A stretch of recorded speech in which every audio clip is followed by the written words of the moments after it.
Hey guys, I got my hands on the BMW M140i, and I know we have done the M240i recently and the M2 and all the cool M cars, but we want the collection to be complete. So today we have the M140i, and of course it's the technical equivalent of the M240i, but this is a hatchback, so it's a hot hatch essentially.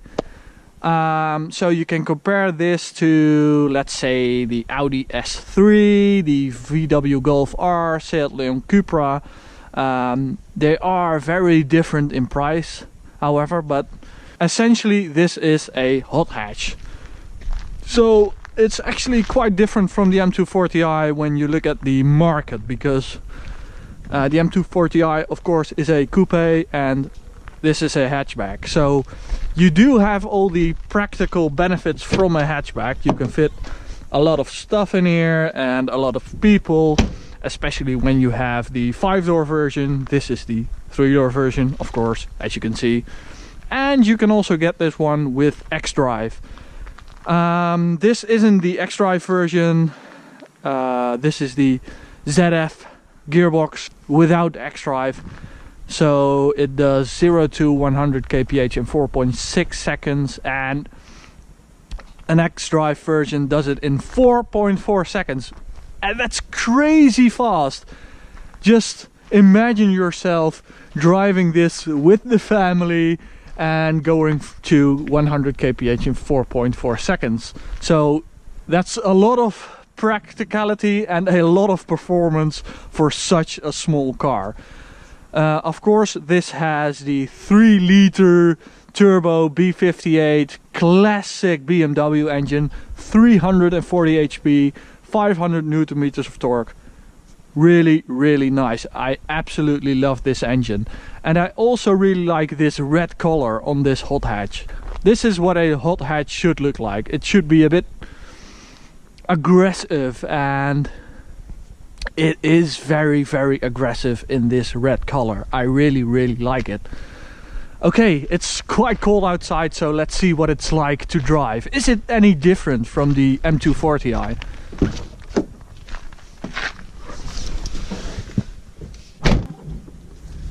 Okay, so I'm going to keep it short today. As I said, we've already reviewed the M240i.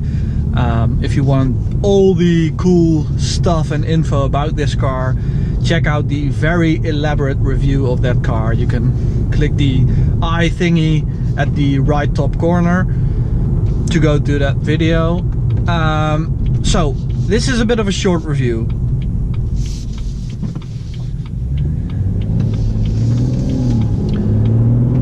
And because this is a short review, I'm just going to skip the formalities and go to Sport Plus and the Sport mode on the gearbox.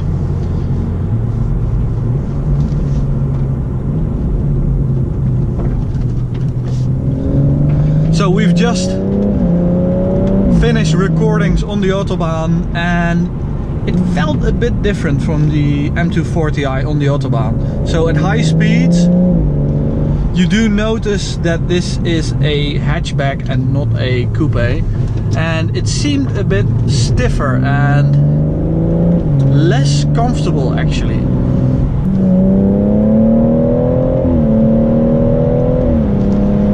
The drivetrain is lovely as always. This is such a sweet engine. So it seems a bit less comfortable, but it is more, well, I don't know if it is, but it feels more agile and more focused than the M240i, because the M240i is a bit of a M2 meets GT. It has some comfort in it, and it's very, very good in just driving about. And this is more about aggressive driving. It feels focused, it feels very agile. And I don't know if it's just me or it's in my head, but they do feel a bit different.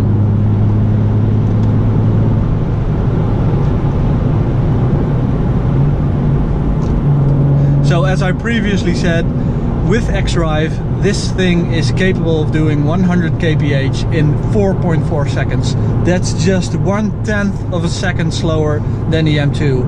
And that's so fast in a family car, in a very practical car. That's really cool.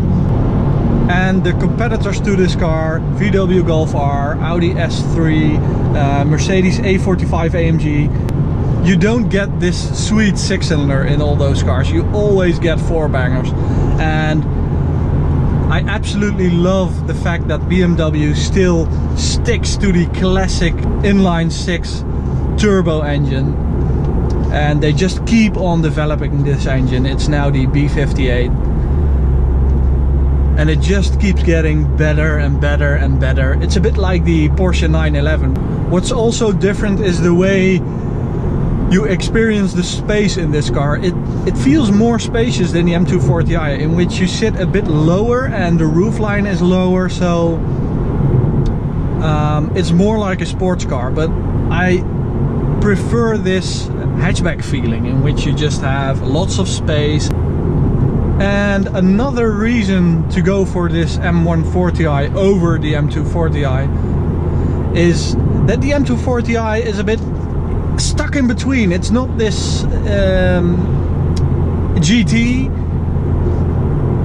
It's not really that cool because of the M2, but because there's no M1, you don't have a slightly downgraded M version of the same car. A slightly downgraded M performance version of the same car. This is the meanest and fastest 1 Series you can buy, and that's not the case with the M240i. The looks of the M240i aren't very convincing as well, especially when you put it next to the M2, because we did that a few weeks ago and it seemed a bit dull actually when it sits next to the M2, and that's not the case with the M140i.